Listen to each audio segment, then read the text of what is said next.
That is potentially really exciting. Adventure in Oklahoma. They had found some giant bones. Colossal discovery. I'll be super careful to look through this. Connecting cultures. Just to be stepping foot in the same places that they would have been. Join us on a journey back in time to explore native Oklahoma while one group works to save the future of science in the Sooner State. To prepare for the future, you must study the past. It's Oklahoma's recent and distant past that are colliding to help recruit the next generation of scientists. In tonight's Fox 25 special report, Phil Cross takes us on a trek through the past that's uncovering culture, preserving history, and preparing students for the future. Phil? The way Oklahoma looks today is a far cry from its historical landscape.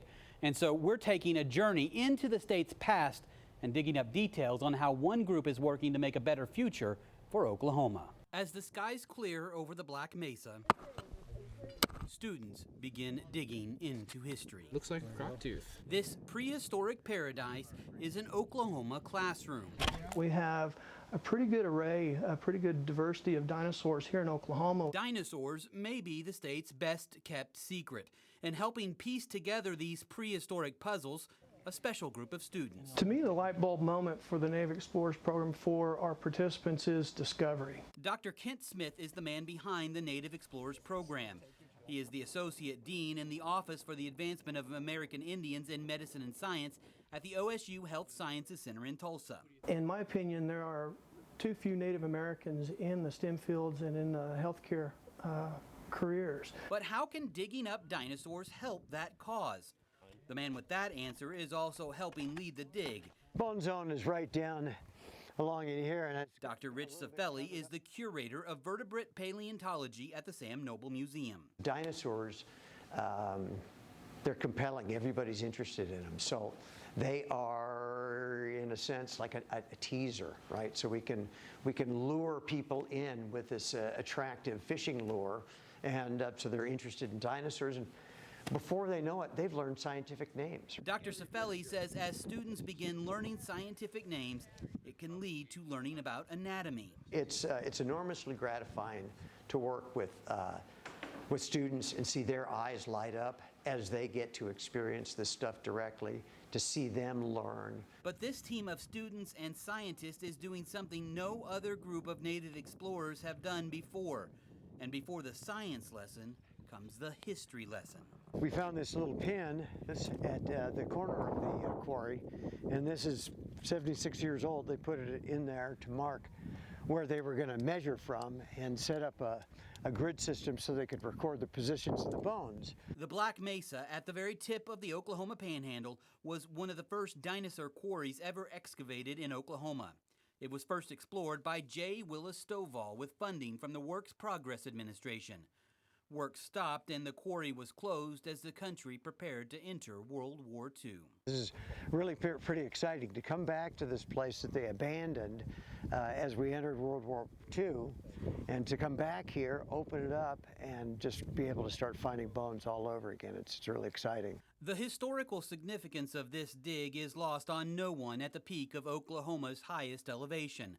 Standing nearly a mile above sea level, the Black Mesa now reflects the changes over the course of millions of years. Today, the mesas stand tall, but during the Jurassic period, the ceiling to this spectacular view was actually the floor. The hard rock cap held pieces of these makeshift mountains in place as time and nature eroded away other rocks and dirt. Scientists think this whole site was a prehistoric pond or watering hole. While this part of Oklahoma now borders desert areas, during the Jurassic, the sea was much closer to the state, and this area much more lush. This dig is aimed at finding out just what lived and died here. Paleontologist and anatomy professor Dr. Matthew Weedle joined this special expedition. It's really passing the torch. We're out here right now to follow up on work that was done 76 years ago. And whatever we do here, the next generation is going to carry forward. Dr. Weedle's professional career began with dinosaurs, and he says he's proof this kind of hands-on education can lead to a future in the sciences. To me, I'm an anatomist. I look at how things are put together, whether it's the human body to teach the future generation of doctors, or whether it's the anatomy of animals that are alive today or the anatomy of animals that are long extinct, it's all part of the same continuum of life. And all of these things illuminate each other. When Stovall first started exploring this area, he was a geologist at OU. The project was born out of the Dust Bowl and showed there was more to Oklahoma than meets the eye. Out here at Black Mesa, in the last 5 or 10 miles of Oklahoma, we have rocks from the Jurassic period. So we have Allosaurus and Stegosaurus, and really giant Apatosaurus, and little tiny baby Apatosaurus too. This display at the Sam Noble Museum of Natural History depicts what could have been a scene from this Jurassic Park. The museum once bore Stovall's name, but still carries on his legacy, a legacy the native explorers will add to as they have a chance to walk where prehistory meets their history.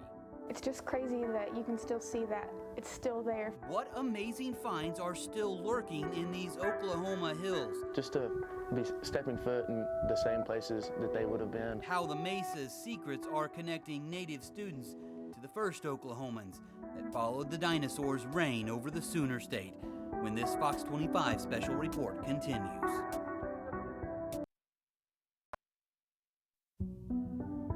To me, the light bulb moment for the Native Explorers Program for our participants is discovery. It's really passing the torch. We're out here right now to follow up on work that was done 76 years ago. And whatever we do here, the next generation is going to carry forward. On the peaks of Oklahoma's Black Mesa, students with the Native Explorers Program are reopening a dinosaur quarry, rediscovering fossils that were first uncovered as Oklahoma battled the Depression and the Dust Bowl. I got very lucky to be able to find a tooth of a phytosaur. Tegan Maxon is a Cherokee and a soon-to-be OSU student. I'll be super careful to look through this really carefully. She's one of the students digging up clues to life more than 1 million years ago. There's such a science to it, and it just really makes you think about how special life truly is. For me, I'm Chickasaw and Choctaw, and I remember being a young kid, not being able to have the confidence instilled, to think that I could be something else. Brandon Postoke is a molecular biology grad student who volunteers with Native Explorers. We have a bunch of smart and talented young natives, and we just want to reach out to them and let them know that they can do pretty much anything they want to do as long as they set their mind to it. You see, dinosaurs are not the only secret hidden in the Black Mesa. As natives, this is something that ties very closely to our heritage. Jacob Wade is Choctaw and an animal science major. Yesterday, by one of the pyroglyphs we actually got to go look at, it had been found that there was actually a fire pit. These pictures are the story left behind by the first people to call Oklahoma home. Cave drawings showing the life that took root here and are the roots of native Oklahoma. It's part of who I am.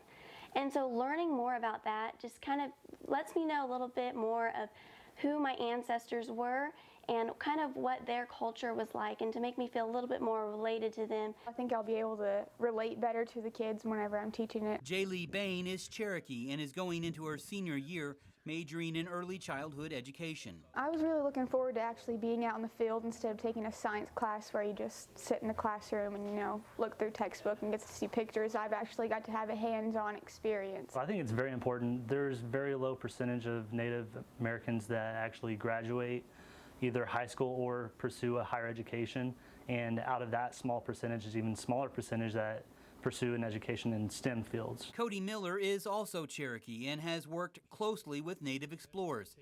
He's about to finish up the master's degree portion of the medical program, and he sees Native Explorers as a way of carrying forward Native culture into emerging technological fields. Even though I'm not going to be a paleontologist, a lot of what I show the students has to do with paleontology or just science in general, and it's very important in getting their interest sparked. And that has the potential to be life-changing. As Brandon Postoke describes, a Native doctor serving a Native American community could save lives by sharing a medical diagnosis or healthcare information in a way that is in tune with cultural traditions. For me, some of the elders, they would rather hear from their people, someone who kind of looks like them or knows kind of how the culture goes to, so hey, this is really what's happening, Some of those careers can begin here. In the last 8 years of our Native Explorers program, we have reached nearly 100 students that come from disciplines of political science to pre-medical students. There's also another lesson being taught here. one that might not be possible to learn in any classroom. There are a lot of things out there that haven't been discovered. And that's something one of these students is about to learn firsthand. Something that's never been found before. That is potentially really exciting. A clue to the past that could provide greater understanding about what lived here millions of years ago. And as the fossils are secured, we're taking you to their next stop and the next step for educational advancement, where the native explorers' work will end up and how it could inspire the generations that follow them. That's next on this Fox 25 special report.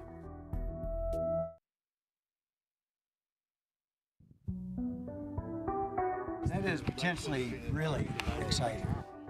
So I'll be super careful to look through this really carefully. There are a lot of things out there that haven't been discovered. Never in a million years would you think to make a history-altering discovery.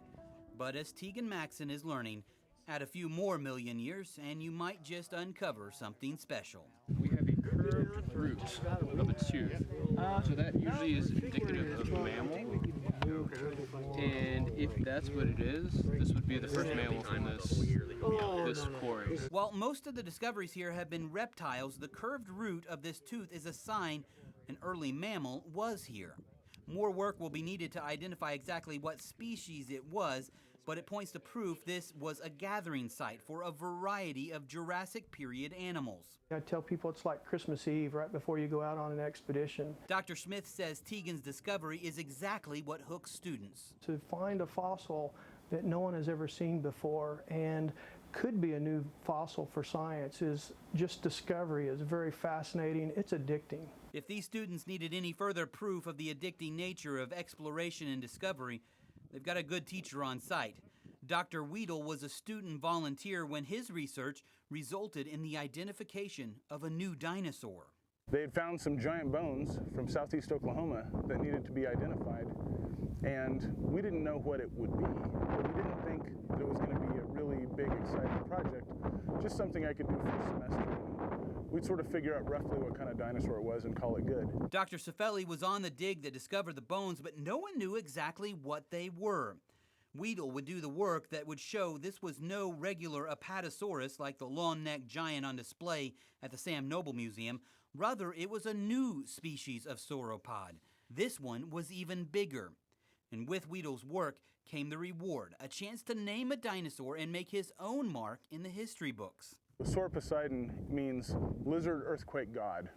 And for something that was probably 100 feet long and weighed something like 60 tons, that seemed appropriate. While some sauropods have been found in the Black Mesa, Sauroposeidon was discovered on the opposite corner of the state. It's from a different time period, along with a plethora of other prehistoric prizes. Out in Atoka County, we've got Cretaceous dinosaurs, things like Deinonychus, the cool predator with the killer claws, Tyrannosaurus, which is sort of a proto-duckbill, basically the cow of the Cretaceous period. And then we've got another giant long-necked dinosaur, Sauroposeidon. When fossils like these are discovered at Oklahoma digs, they end up here at the Sam Noble Museum. When fossils are collected in the field, this is their first stop. It is out of sight of the public, but the work here makes creating the mammoth displays possible. This is not virtual reality, this is reality.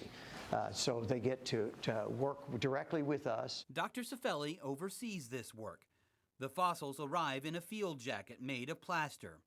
It is a puzzle not just in removing the fossils and reconstructing a skeleton, but a puzzle in finding out the story to how and why these fossils ended up together. It's got raptor teeth mixed in with it. So it was fed on by raptors, and there's a whole interesting tale there. So we got this specimen. It tells us about the anatomy of this particular animal.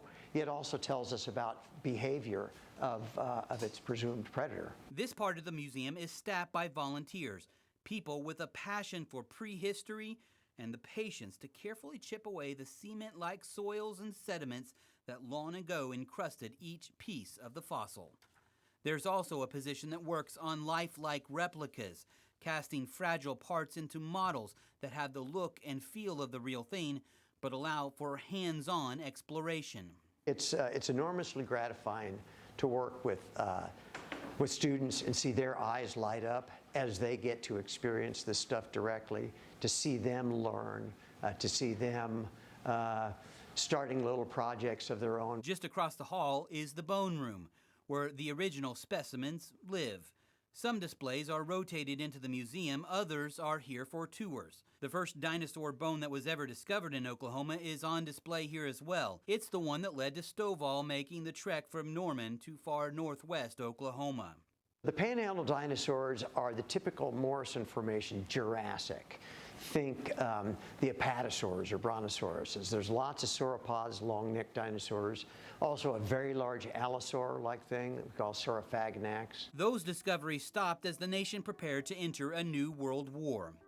But the finds are still providing work for the generation of scientists that followed. And now the next generation is picking up and making new discoveries about prehistoric Oklahoma while connecting to their own history and culture. So, is it working? We're heading back to the native explorers who reveal the biggest discovery they've made yet when this Fox 25 special report comes back. This is not a virtual reality, this is reality. There are a lot of things out there that haven't been discovered.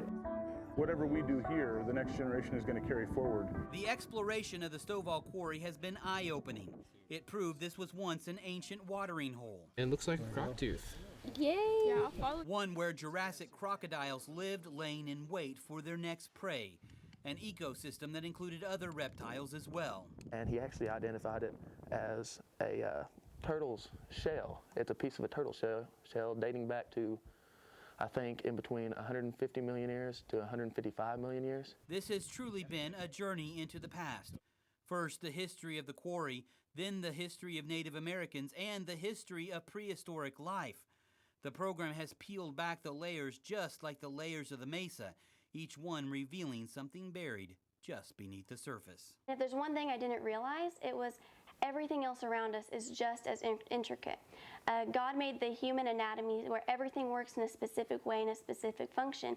And as we've been digging into all of the different layers of dirt and discovering that there are several different layers to all the mesas out here, it makes you really realize how intricate everything else around you is. As natives, this is something that ties very closely to our heritage, and personally I think it's very interesting. It isn't just the hands-on lesson, but it is the bonding that happens when Native students learn they have support in the sciences. It's kind of intimidating at first, but you spend so much time with these people that it means a lot. Bonds formed through exploration that are helping bind culture with the future.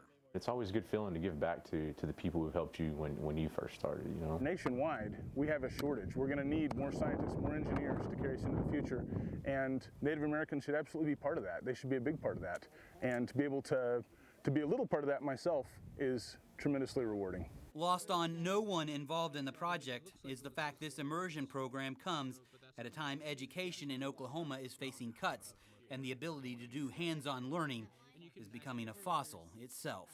This program would not be possible without the funding from the Cherokee and Chickasaw nations. What's this? Smith and his Explorers program are attracting students from all over the country and are expanding to help even more. So as the state is failing in educational efforts, funding that is, the tribes are stepping up and paying for programs such as Native Explorers, Junior Explorers, and they're helping to pay for education within their tribal jurisdiction. The program is bringing a better understanding of the natural world and uncovering connections to the past while working to preserve the future. The Native Explorers program at the Black Mesa is for college students, but there are also Explorer programs for all ages. Now, in addition, the Sam Noble Museum of Natural History has their own programs, now one of which went back to the Black Mesa this year and made some pretty colossal discoveries of their own. And these types of programs are important for any group of young people because of the future shortages in the sciences. So we've put the information on how to apply to all these programs on our website, okcfox.com. That's all for this Fox 25 special report. We'll be back for the Fox 25 Late Edition right after the sports wrap.